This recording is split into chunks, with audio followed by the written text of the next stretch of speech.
नमस्ते विद्यार्थी मित्रांनो, आजच्या आपल्या गणित विषयाच्या ऑनलाईन क्लासमध्ये सर्वांचे स्वागत आहे।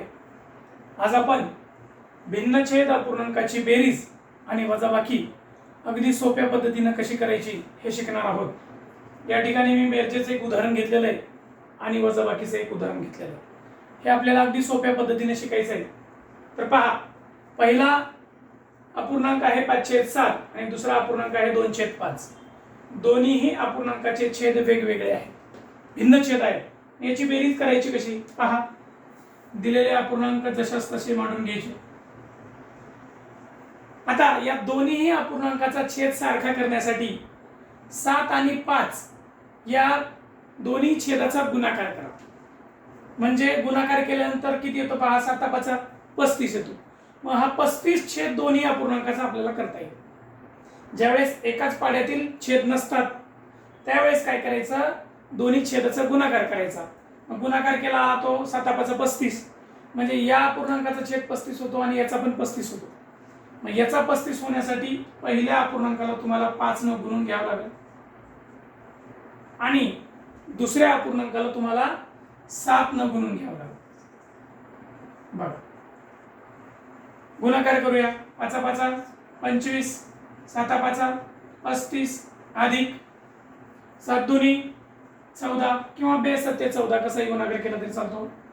5 7 35 किंवा 7 5 35। आता पहा, इथं दोन्हीही अपूर्णांकाचा छेद समान झालेला आहे। समान झाल्यानंतर बेरीज करणं अगदी सोपं असतं। अंशांशाची बेरीज करायची आणि छेद खाली जशास तसे लिहायचं। 25 आणि 14 याची बेरीज येते। 25 आणि 10 35 आणि 4 39 छेद 35 हे आपलं योग्य उत्तर आहे। ज्याचं उत्तर आहे 39 अंश छेद 35। मग हे तुम्हाला अशा पद्धतीने सोडवल्यानंतर हे उत्तर आल्यानंतर कधी कधी परीक्षेमध्ये पर्यायाचा वेगळा असू शकतो। याचं पूर्णांकयुक्त अपूर्णांकामध्ये आपल्याला रूपांतर करता आलं पाहिजे। 35 ने 39 ला भागा, 35 × 35 उरले 4। या पद्धतीने सुद्धा उत्तर परीक्षेमध्ये पर्यायामध्ये असू शकतं।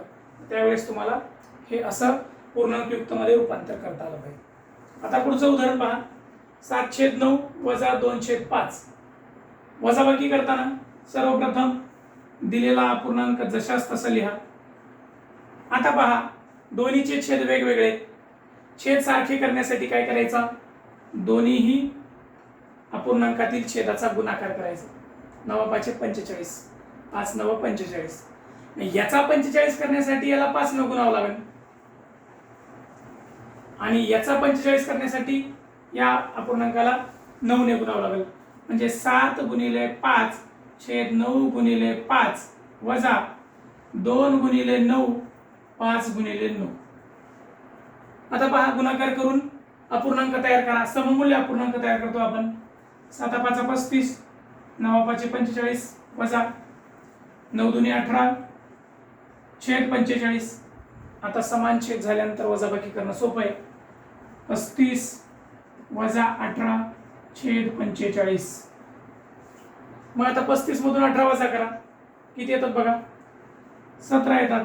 17 छेद 45 हे या प्रश्नाचं उत्तर आहे। म्हणजे 7/9 मधून 2/5 वजा केल्यानंतर त्याचं उत्तर येतं 17/45। 17/45 येतं म्हणजे याचे भाग वाढवलेत आपण, किंमत बदललेली नाही, किंमत तेवढीच आहे। तर अशा प्रकारे भिन्न छेद अपूर्णांकाची बेरीज आणि वजाबाकी करत असताना आपल्याला छेदाचा लसावी काढावा लागतो किंवा छेदाचा गुणाकार करून छेद समान करावा लागतो। तर तुम्ही माझा व्हिडिओ शेवटपर्यंत पाहिला त्याबद्दल धन्यवाद। आवडला असेल तर लाईक करा, शेअर करा आणि काही अडचणी असतील तर कमेंट मात्र जरूर करा। धन्यवाद।